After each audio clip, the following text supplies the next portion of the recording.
Xenoscape is a bullet hell MMO about collecting, evolving, fusing, and powering up a unique cast of elemental characters.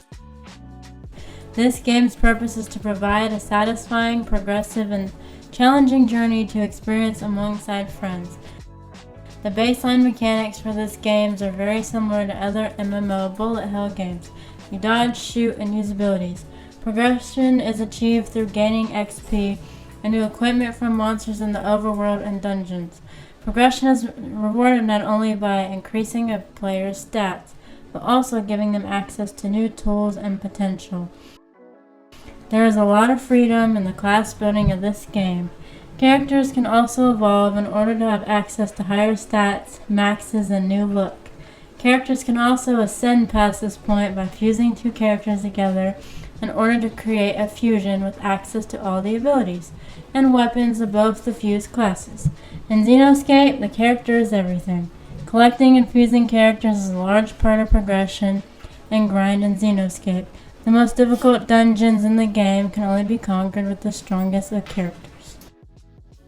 Another big focus in Xenoscape is the way trading and selling items are handled. Players are able to trade items among each other through trade requests. There will also be a shop page that allows players to put their items up for sale for a certain amount of time and allows them to be purchased by other players using coins that can be earned throughout playing the game. Not only can items be sold, but entire characters can also be bought and sold on this market. Markets allow players to progress in the game through skilled merchantships alongside skilled gameplay. In-game currency can be earned upon the death of a character. The higher the level and greater items, the more currency is received on death. This currency can be used to buy items from other players, gift a player, buy card packs, or fuse characters.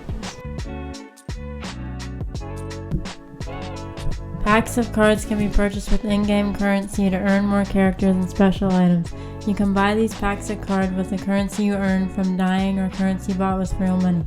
Certain characters and items are more rare than others and can be sold in the shop to other players for currency to buy new packs.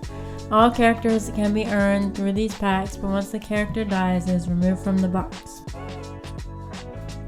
A box can hold up to 36 characters. Once this box is full, you are unable to get more characters. More boxes can be bought to hold a new character. Also, characters can be sold on the market or die in order to free up spaces for new ones.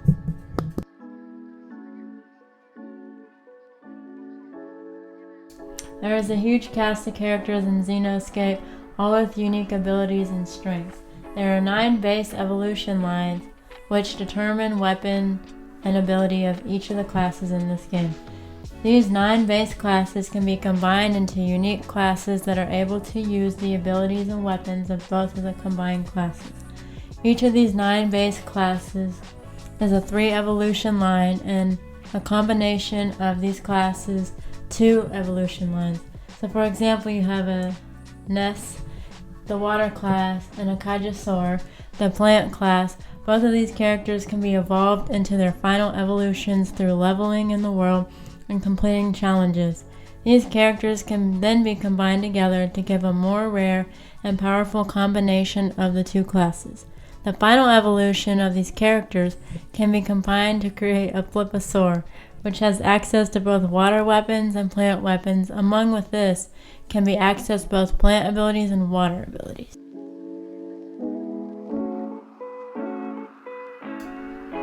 There's a lot of unique skills that each character brings to the battlefield. I think that it is important that each character fills a role in the game. There are many roles that characters represent, and I'm going to go through a few.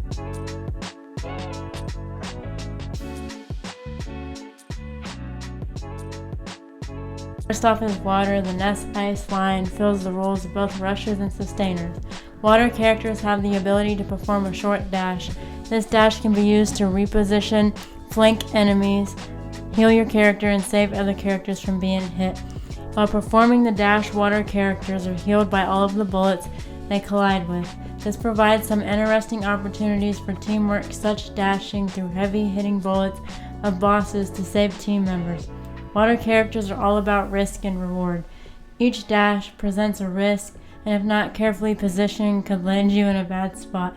Water weapons are mid-range and mid-damaging.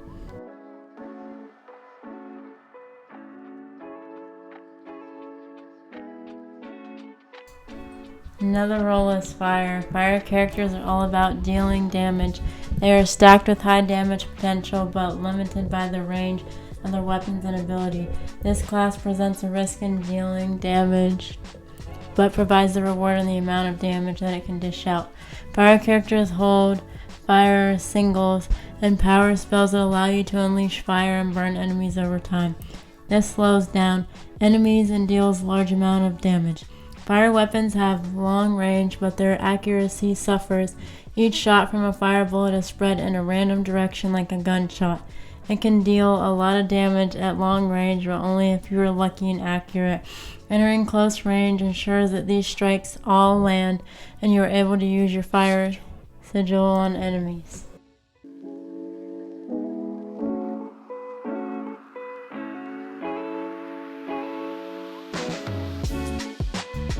The next class is Earth. Earth characters specialize in dealing damage from a distance and disturbing crowd control. The Earth weapons have a long range and are easy to hit, but don't deal with that much damage. They rely on teammates to deal out the damage while they control the flow of fight with carefully placed abilities. The Earth is a glint that summons a rock from the sky to land on an enemy. A direct hit deals a good chunk of damage and locks the enemy in place for a short amount of time. There is also a splash damage range where enemies are slowed and damaged. This is great for crowd control. Placing these carefully can migrate boss rush phases by locking them in place, deal an only damage to groups of enemies and prevent them from reaching your team. They are also quite durable and present a lot less risk than other classes.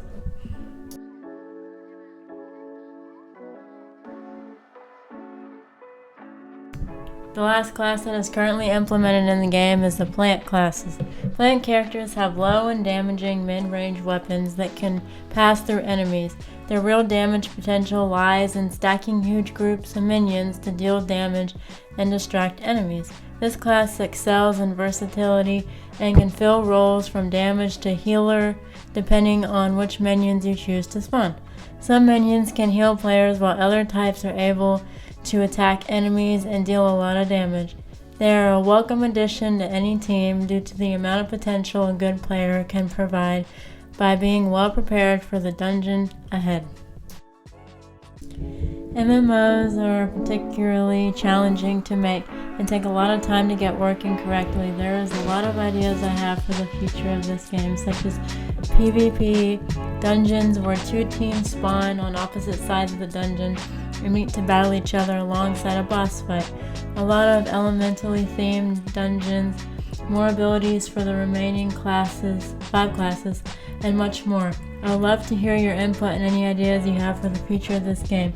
I would love to build a passionate community of bullet hell fans to help suggest features and create art for the game. You can help build this community by joining the Discord linked in the description below and subscribing to the channel. For the quickest updates on the game, please follow me on Twitter at Xenoscape 2, linked in the description below. This game was built on top of the Trials of Titan engines, and a lot of art and enemies seen in this video along with engine the game is built on were made by Jukes, and you can download this source for yourself and start a project just like mine by visiting GitHub and description below. Thank you for watching. I hope you enjoy. Thank you. Say you approve of this video.